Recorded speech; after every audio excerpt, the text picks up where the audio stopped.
Hey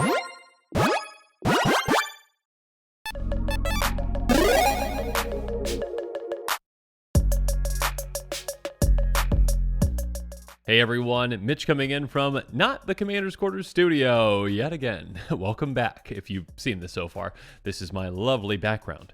Look at the crease in the wall. I mean, the corner in the wall. There you go. That's all you get to see. You know, just plain wall, slight corner right there. But this episode is not about this corner of the wall right there. Okay, this episode is about a brand new potential card. And I do say potential card because, like my other episodes recently, there have been a lot of leaks, supposedly some cards coming out from the D&D Universes Beyond, probably in a secret lair of some sort, I believe, and yeah, these are quite heavy-hitting commanders. If these are real, I believe some of them are going to be quite popular. Again, I more so would be waiting for the magic versions to be coming out around the same time and be picking one of those up because those do tend to be a lot cheaper. Again, just utilizing just the like Stranger Things numbers essentially. I think like the mono black one. I can't remember the name of it. The one that doesn't have any friends.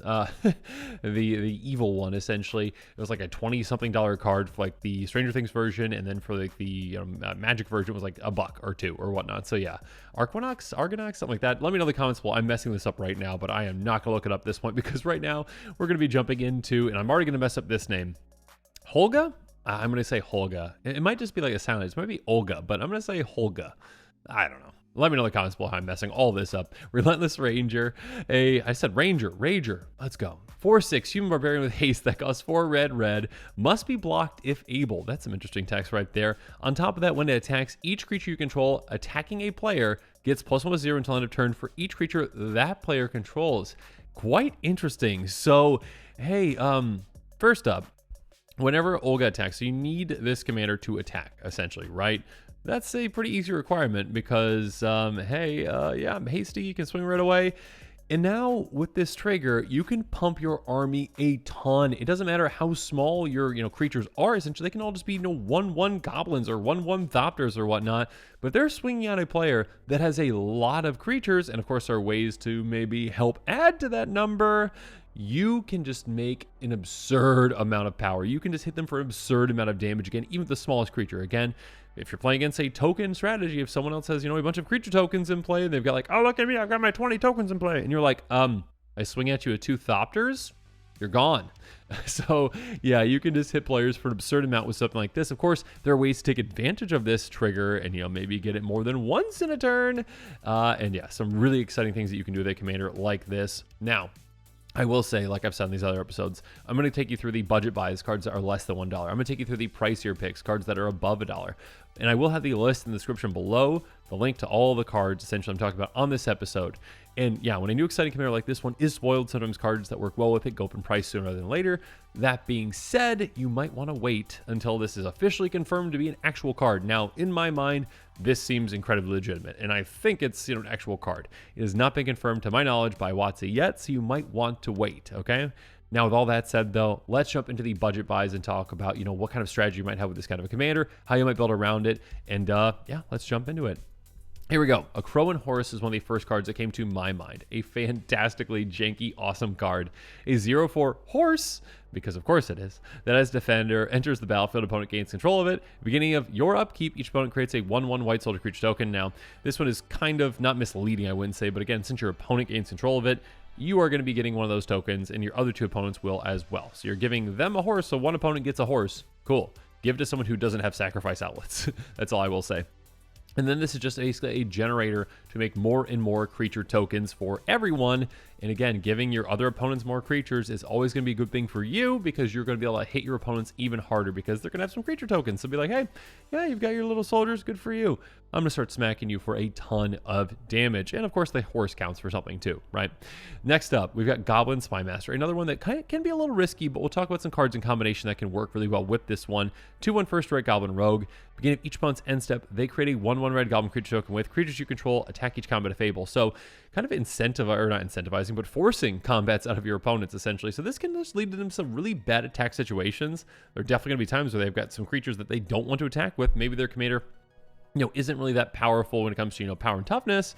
It's more of, commander that likes to sit back and it likes to, just have, its ability or its effect essentially happen. And then you're forcing them into bad situations. Now, that being said, you might also have some ways maybe where you can maybe prevent certain things from happening, like, creatures, getting taken out in combat. Maybe you can prevent blocking. We'll talk about some cards here in a bit. But yeah, another way to potentially, again, in the right build, add to that creature count for your opponents in ways to just maybe incentivize some chaos happening at the table. And also, keep in mind, leaving your opponents wide open for you to come through at them with your creatures, which again, can be impactful and huge. Next up, Hexblade Wall Breaker. I keep having to look up every single new set because for whatever reason, there's a couple commanders that work really well with additional combats, but this is what I could find. The only card less than $1 that really actually gives additional combats, except for like Lightning Runner, which is more like, very, we're not talking about Lightning Runner right now. Hexblade Wall Breaker is a way, though, to get extra combat, which is incredible with this commander. Here we go. So 4 Mirrodin, when it enters the battlefield, you get a 2/2 Rebel. It's attached to it.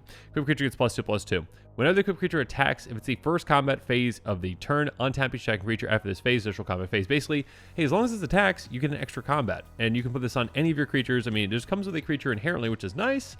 And getting that extra combat, again, can be massive. Again, another trigger off of your commander. Again, if you're attacking someone that has, say, 10 creatures, again, made that token deck, cool. Untap, swing again, and you get another +10/+10, or +10/+0. That player's probably taken out, though, but yeah. Even in lower amounts, of course, you're basically just doubling up that effect, which is absolutely incredible. And again, even on a budget, yes, we do have access to at least one additional combat that I'm going to mention with this one. Speaking of doubling up, though, Rage Reflection is crazy with this as well, and I absolutely love it. It is a great card for this deck. Enchantment, creatures you control double strike. So first up, this is huge in protecting your commander. Double strike is great for your commander because, well, you get that first strike hit first, and your commander is probably going to have enough power to survive and take out whatever creatures are blocking it. And again, it has to be blocked. That being said, you're doubling up your damage. You're doubling up the effectiveness of your commander's trigger. Again, +1/+0 for all the creatures, that the opponent controls that you're attacking, essentially. And then you're doing double damage. Again, in first strike, protects all your creatures in the first place. So even again, you have a 1/1. If you've got a 1/1 goblin or whatever it is, and you're swinging with that, and the opponent blocks with an 8/8, and you've got, 9 power on the goblin now, and it's just 1 toughness, first strike, you hit first, it survives. Or, if you're hitting your opponent, it's going to be 18 for that, so it can really double up things. It can make things absolutely incredible. A great card in this deck, and there's other ways to do double strike too, and we'll talk about here in a bit, but yeah, a great thing. Urbrask the Hidden. This does so much work for you, and I can't believe this one's budget friendly now. It hasn't been for the longest time. None of the prayers have been. This one finally is. Poor Urbrask never gets any attention. Anyways, creatures you control have haste. Creatures opponents control enter the battlefield tapped. So haste obviously is great because yes, your commander has haste, but your other creatures might not. Being able to swing with them right away can just lead to some, again, miscalculations and math for your opponents. They might think that they're going to be okay, and then all of a sudden you get some tokens out, and they're hasty. You swing with them right away. You can take players out of nowhere. Also, creatures entering the play tapped under your opponent's control, that is huge in allowing you to get through on those opponents. So again, it's a great way to speed things up for you and slow things down for your opponents and help get your creatures through. It's absolutely a great card in a deck like this. Speaking of which, Unleash Fury can come out of nowhere with this. Double the power to our creature until end of turn. This can be a great finisher for just 2 mana. Again, with your commander, if you're swinging at someone, let's say, again, you've got a way to get your commander through, maybe like a Rogue's Passage or something like that. Or, again, a piece of equipment that gives flying or whatnot, essentially. You've got a way for your commander to get through. Your opponent, again, has to block, but can't block. If your commander has just it's a 4/6. If your commander is swinging and that opponent has 7 creatures, which again is very doable, your commander will have 11 power. You double that power, that is a 1-shot KO. And yeah, also if you've got double strike, it doesn't even take that. So yeah, doubling up power is different than double strike, obviously, and works very well in combination with it too. So we're also going to run Two-Handed Axe, a great card that has an adventure side. Target creature controlled again double strike until end of turn. So again, works very well again and with the Unleashed Fury. But also, it's also an equipment that whenever a equipped creature attacks, double its power until end of turn. So again, doubling power can be absolutely incredible. Again, especially in combination with double strike, this is a repeatable way to do that. And again, your creatures can hit incredibly hard with this. Putting this to your commander can make it so your commander is going to be able to take your opponents out in absolutely no time. So yeah, a great card for this. Vrak Battle Horns, a great card as well. Again, your opponents are forced to block your commander. but you can make it be a bit more specific. Hey, my commander also has trample, and you can only block with one creature. So yeah, I'm forcing you to essentially block with one creature. I'm going to take your creature out and still trample through with a bunch of damage on you as well. And of course, there's other great equipment that get your commander just completely through as well if you want to do that. But again, sometimes you might actually want your commander to have to be blocked because you want to maybe just utilize it kind of as a removal source, essentially. Hey, that player's only got one creature untapped. Cool, I'll take that creature out because I don't like that creature right there. So kind of with that as well, another piece of equipment you might want to consider are ones that give death touch like Gorgon's Head, especially if you've got other ones that give trample with your commander too. Yeah, being able to just say, okay, yeah, 1 point of damage there, trample through, get some damage through. But yeah, at the very least, just basically ensuring that you are able to take out a creature. Again, if an opponent only has one creature that can block, has to block your commander, you're guaranteed to take it out with death touch. I mean, I guess not guaranteed, but most of the time, right? As long as they have indestructible, regeneration, etc., you're going to be taking that creature out with something like this. But now let's move on to the pricier picks. Again, cards that are outside of my budget, cards that are above $1. And there's a lot of fantastic ones to pick from. First up, Temple of Vengeance was one of the first ones that came to my mind. Tempting Offer. I love this kind of card. Put X 1 on elemental creature tokens with haste on the battlefield. Each opponent may put X on the battlefield, and each player who does, you get another X elementals, essentially. So if other players are greedy, they might want some creature tokens. You get even more creature tokens. And maybe you can make a deal with one of these players. Like, okay, hey, you know what? I won't attack you until those other two players are dealt with. All you need to do is say, yeah, I'll take 5 tokens, because then I get another 5 tokens, and yeah, everyone wins, right? And you get 5 tokens, cool. So you can wheel and deal with a card like this, or again, other players just might be in a desperate situation and need to make this kind of a play, so they might take that offer. So yeah, it's definitely an interesting card that can really lead to some interesting scenarios, and at the very least, it's just a good way to make a good amount of creature tokens, essentially out of nowhere too. Next up, Basilisk Collar. Again, lifelink is good, or sorry, I was going to say Death Touch is good with this commander, as I mentioned earlier, but also, of course, lifelink is good. There we go. Lifelink is great with this commander because, again, you're going to be able to hit hard with a lot of creatures with this deck and be able to gain a ton of life with this. Yeah, it's a very low to the ground, simple piece of equipment that can do so much work for you throughout the game. It can pad your life total. It can take out creatures. Just a great card. And yeah, at one point it was budget friendly again, and then it went back outside of budget. Let's see if it can get reprinted again sometime soon. Next up, though, a crazy awesome card for a deck like this. If you're going in this direction, Bedlam, absolute Bedlam, Chaos. Creatures can't block. Very simple enchantment, very straightforward enchantment. A huge change in the game. Again, hey, you know what? You've got a lot of creatures. I got a lot of creatures. I'm just going to swing at you. You swing at me. We'll see who wins. We'll see who takes who out. Again, I've got all this power from all these creatures that are getting pumped based on the number of creatures you have. I'm going to be hitting you for a ton. Again, this is where things like lifelink can really come in handy, gaining you back a ton of life. And yeah, again, this is just something that can ensure that creatures are going to be staying on the board for quite some time, outside of a board wipe. But yeah, creatures are going to stay on the board because they can't block. So yeah, you're just going to be having people send it through. Goading also works really well with this too. But yeah, a lot of exciting things you can do with that. Now, speaking of exciting, like I mentioned earlier, yes, a lot of the additional combat spells are now in pricier picks, essentially. Relentless Assault, even this card, which was budget for such a long time. It was like a 40-cent card. I think it's like $3 now, $2 or $3. Untap all creatures that attack this turn have this main phase, additional combat phase, while additional main phase. Very simple additional combat spell, just 4 mana. Hey, you get extra combat. This can just be game ending. Again, you are stacking up the amount of damage that you are doing essentially every single time, because you are going to be able to get additional pump from your commander's trigger, and then also just additional combat is just an additional way to actually get a lot of extra damage on your opponents. So yeah, an incredible card, very simple, very effective. Wizards, reprint these, please. Next up, Morog.